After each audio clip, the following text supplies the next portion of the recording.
Well, when I was born with the congenital heart disease.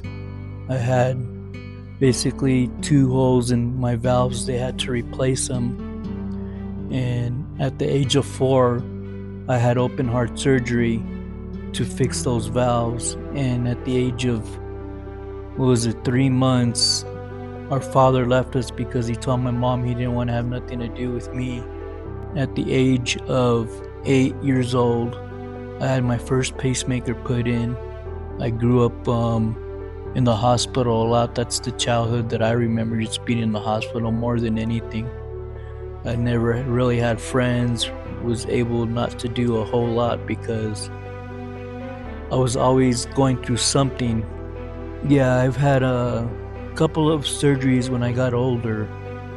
The first one, when they had to replace my pacemaker, well, when they went to pull the wires out of the heart, I flatlined. My heart just stopped, and they couldn't get me back to life. It took them almost 3.5 to 4 minutes to finally get me back. The only thing I could tell everybody is that I felt this peace, and I came out of the whole situation like 3 days later, because they said I was in a coma for like 3 days. My body's been through basically a war since I've been born.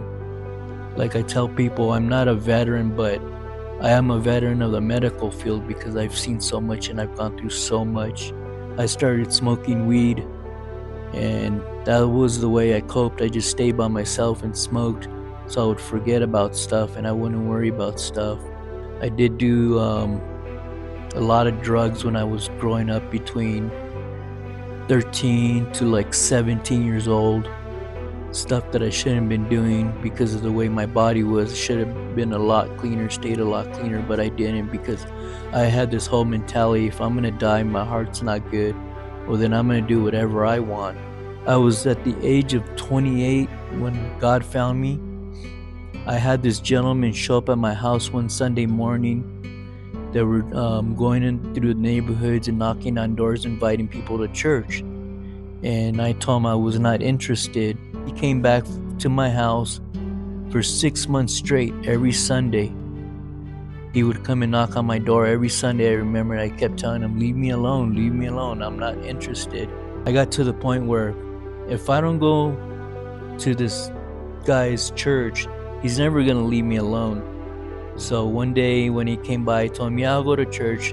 So he was a new pastor trying to start a church right there on Azusa Avenue where the Azusa revival took place. Maybe for a good year, I did this with him. We were back and forth to the churches. We would do outreaches. We would do concerts. And that's what started feeding me, and I just started falling in love with God that much more, because I was like, this is the Jesus I never knew. He was just more of a person on a cross. He was actually a person to me that showed me love through the church and through the members of the churches that I visited. When I got prayed for, really got prayed for, and really gave my life to him, I went up to the altar and I couldn't get off the altar for maybe like a good hour. I just sat there and just cried and cried. I've been praying and asking God, get me out of California. I don't want to be here no more. Yeah, there were just visions God kept giving me, and I felt myself like sliding in the snow, going through mountains, ranges, and I was like, why am I dreaming this? I've never grown up in snow. And God's like, no, this is what I'm showing you, what you're gonna be dealing with where I take you. And I'm like, why, Lord? Why snow? Why mountains? And yeah, that was part of the vision that God had gave me, the reason I was going to come out here. I had an issue with somebody that he actually threatened my life. And I was like, God, I'm going to leave Raton if you don't fix the situation. I can't be without you. I need to be in a church.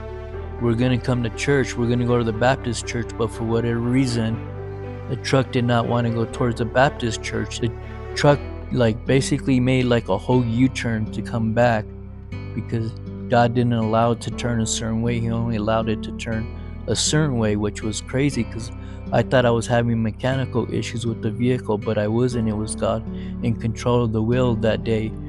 And when we pulled up, we walked in, and they were having worship service already, and I was like, wow. I was like, okay, Lord, I'm home. Now I understand. I just felt this power and the peace and the presence of what I was having in my own personal walk with God. What I'm doing now is I'm serving God here since He brought me here. I do security ministry. I've been lifted up in many positions here. I'm on the elders board. I'm a church member.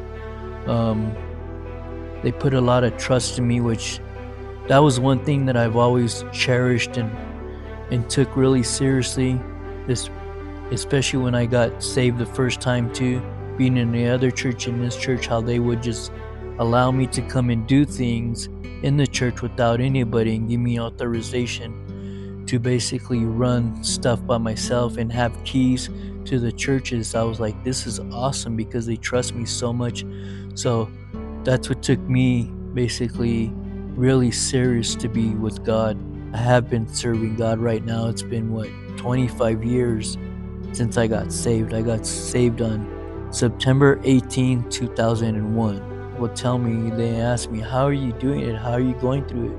I said, with Jesus. Jesus is the only thing that gets me through it. If I didn't have God and Jesus, then I wouldn't be able to go through the stuff that I've gone through without Him.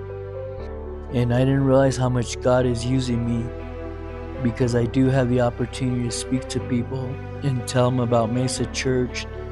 And that's another just indication that God is using me in many ways in order to reach people through my sickness, through my faith. I'm going through this, so I know God's making me stronger with whatever valley I'm going through, because just on the other side is a mountaintop, and I've always been able to reach those mountaintops. My name is Osvaldo Perez, and I am a table in the wilderness.